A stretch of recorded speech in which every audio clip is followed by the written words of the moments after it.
दोस्तों, हर 2-3 महीने में आपने ये वर्ड तो जरूर सुना होगा, repo rate. The RBI's Monetary Policy Committee has cut the repo rate by 25 basis points. The MPC unanimously decided to reduce the policy rate by 25 basis points. The RBI has slashed the repo rate by 25 basis points.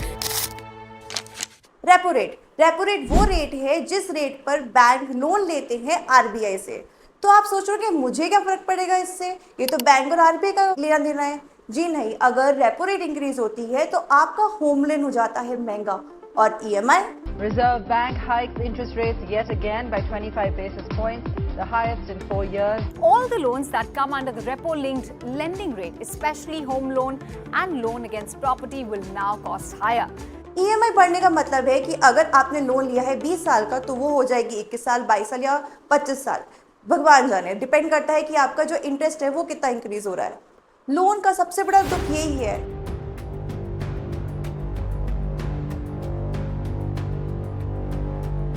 Hello दोस्तों, मैं हूं हर्षिता, आपके trusted financial retirement planning guide. इस video में आपको एक ऐसी trick बताने वाली हूँ जिससे आप अपने लोन की जो अवधि है, यानी कि जो 10 साल, 20 साल या 30 साल जितनी भी अवधि है, उसको आप कम कर सकते हैं एक छोटी सी सिंपल सी स्टेप फॉलो करके। जब आप 20 से 25 साल का लोन लेते हैं तो ऐसा लगता है कि आपने 7 फेरे ले लिए हो ईएमआई के साथ, क्योंकि ये रिश्ता ऐसा है जो लाइफ टाइम चलने वाला है और इसे तो आप डिवोर्स भी नहीं ले सकते।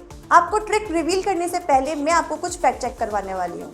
अगर आप 50 लाख का लोन लेते हैं, सपोज 20 से 25 साल का ले रहे हैं, तो 40 से 50 लाख आप भर रहे हैं सिर्फ इंटरेस्ट, यानी कि जितना आपका मूल है 50 लाख का, उतना ही या उससे ज़्यादा भी आप भर रहे हैं ब्याज इन 25 सालों में।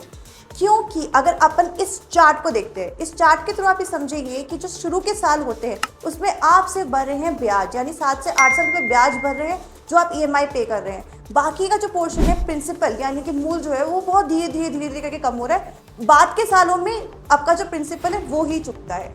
इसी चार्ट को समझते हुए हमने एक ट्रिक निकाली है जिससे कि आपका लोन जो है वो जल्दी चुक सकता है। आपको करना पड़ेगा सिर्फ एक काम, हर साल आपको एक ईएमआई एक्स्ट्रा पे करनी है। कोशिश करें 1, 2, 3 या जितनी भी आपकी कैपेसिटी हो उतनी ईएमआई एक्स्ट्रा पे कर दे। कम से कम एक ईएमआई एक्स्ट्रा पे करने से आपका जो टेन्योर है लोन का वो 5 से 10 साल तक कम हो सकता है। जी हाँ, ये मैं हवा में बातें नहीं कर रही हूँ, मैं आपको एक्सेल में कैलकुलेशन करके बताने वाली हूँ कि अगर आप एक ईएमआई हर साल एक्स्ट्रा पे करते हैं तो कितना फर्क पड़ेगा, 2 करते हैं तो कितना फर्क पड़ेगा, एंड सो ऑन। और ये एक्सेल शीट मैं आपके साथ एंड में शेयर भी करने वाली हूँ जिससे आप घर बैठे अपनी कैलकुलेशन करके देख सकते हैं एक ईएमआई या 2 ईएमआई एक्स्ट्रा पे करता हो तो क्या होगा। चलिए दोस्तों, अपन इस एक्सेल शीट के थ्रू समझते हैं कि कैसे आप सिर्फ और सिर्फ एक ईएमआई एक्स्ट्रा पे करके साल में कैसे आप अपना जो होम लोन का जो टेन्योर है वो भी कम कर सकते हो और इंटरेस्ट भी बचा सकते हैं। सपोज हमने जो घर लिया उसकी प्राइस थी 62,50,000, ठीक है। हमने 20% तो डाउन पेमेंट कर दिया, बाकी का 50 लाख का ले लिया हमने होम लोन। सपोज बैंक से झिक करके हमारे को मिल गया 8.5% का इंटरेस्ट रेट पे लोन, और लेकिन जो लोन का टेन्योर मिला वो मिला हमें 25 साल का। तो आपको मिलेगी 40,261 रुपीज़ की ईएमआई जो आपको मंथली पे करनी पड़ेगी। और उससे पहले सबसे पहले अपन कूद के जाते हैं इंटरेस्ट के ऊपर कि हमें कितना इंटरेस्ट पे करना पड़ेगा। ओह माय गॉड, आप देख रहे हो ये इंटरेस्ट पेबल 71 लाख का, ऑलमोस्ट। यार 50 लाख का लोन लिया था, 70 लाख का तो सिर्फ और सिर्फ इंटरेस्ट पे करना पड़ गया। मुझे बहुत दुख रहा है ये यार, ये बहुत दुख रहा है। अपन देखते हैं कि कैसे अपन इसको मैनेज करते हैं। चलो, अपन ने साल के अंदर एक ईएमआई एक्स्ट्रा पे किया, यानी 40,261 रुपीज़ साल में एक बार एक्स्ट्रा पे करना है, जो कि मंथली बनेगा रफली 3,355 रुपीज़, यानी 3,355 रुपीज़ अगर आप साल में यानी महीने में एक करके हर महीने पे करते हो एक्स्ट्रा, जो कि बनते हैं साल के अंदर 40,261 रुपीज़, तो आपका जो लोन है वो 25 ईयर्स से कम होके हो जाएगा 19.73 ईयर्स। दिख रहा है आपको 19.73 ईयर्स। और सबसे पहले तो अपन इस पर कूदते कि यार हमारा इंटरेस्ट कितना सेव हुआ, 17,50,000 को तो आपने सिर्फ और सिर्फ इंटरेस्ट बचा लिया। यानी कि अब मुझे इंटरेस्ट कितना पे करना पड़ेगा, कहाँ मैं 70 लाख पे करने वाली थी, अब मैं इसको माइनस कर देती हूँ तो मुझे पे करने का पड़ेगा 53 लाख। अभी भी मुझे प्रिंसिपल पे करना है उससे ज़्यादा बन रहा है यार ये इंटरेस्ट। चलो देखते हैं, अगर मैं मैनेज करके साल में 2 ईएमआई एक्स्ट्रा पे कर पाती हूँ, फॉर एग्जाम्पल यानी कि 40,261 की जगह 80,523, यानी इसका डबल 2 ईएमआई एक्स्ट्रा पे कर पाती हूँ हर साल, तो मेरा लोन जो है मैजिकली 25 साल से कम होकर 16 साल हो गया और इंटरेस्ट कितना बेचा यार, 27 लाख का, 27 लाख का इंटरेस्ट बचा लिया आपने। मैं बहुत बहुत बहुत क्यूरियस हूँ कि अगर मैं ये 6 EMI एक्स्ट्रा पे कर पाती हूँ तो क्या होगा। देखते हैं।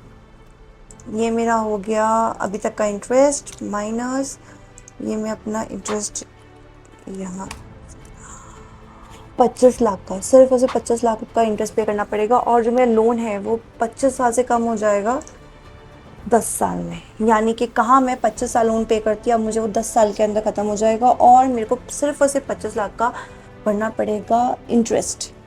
यार ये शीट बहुत बहुत बहुत कमाल की है। मैं ये शीट आप लोगों को दे दूंगी ताकि आप डाउनलोड करके अपने हिसाब से कैलकुलेशन करो, अपना होम प्राइस डालो, होम लोन का प्राइस डालो, इंटरेस्ट डालो, सब अपने हिसाब से कैलकुलेट करो, जितने आपसे बन पड़े उतना EMI एक्स्ट्रा पे करो।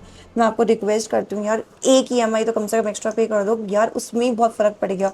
देखो 25 साल से आपका जो लोन है सिर्फ 20 साल रह गया, 5 साल आपने कम कर दिए और सबसे बड़ी बात है 17.5 लाख का तो आपने सिर्फ इंटरेस्ट बचा लिया है। बहुत कमाल की शीट है ये, सच में आपकी लाइफ बदल जाएगी ये।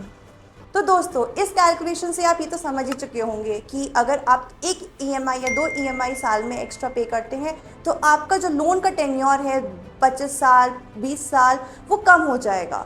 अगर आपके पास कोई दिवाली बोनस आता है या आपका इंक्रीमेंट होता है या फिर आपका टैक्स का रिफंड आता है तो आप उसको पहले पे करें अपने लोन के अंदर ताकि आपका जो लोन का टेन्योर है वो कम हो जाए। सपोज आप 25 साल का लोन लेते हैं और आप 30 साल की एज में स्टार्ट करते हैं तो आप जब 55 साल के होंगे तब तक आप EMI भर रहे होंगे। यार इसको जल्दी चुका कर ख़त्म करो ताकि जब आपका रिटायरमेंट प्लानिंग का गोल अचीव करना हो, अर्ली रिटायरमेंट जैसे गोल को अचीव करना हो तो आप आराम से कर पाए। अगर आपको ये वीडियो अच्छी लगी हो तो please follow our channel and like this video.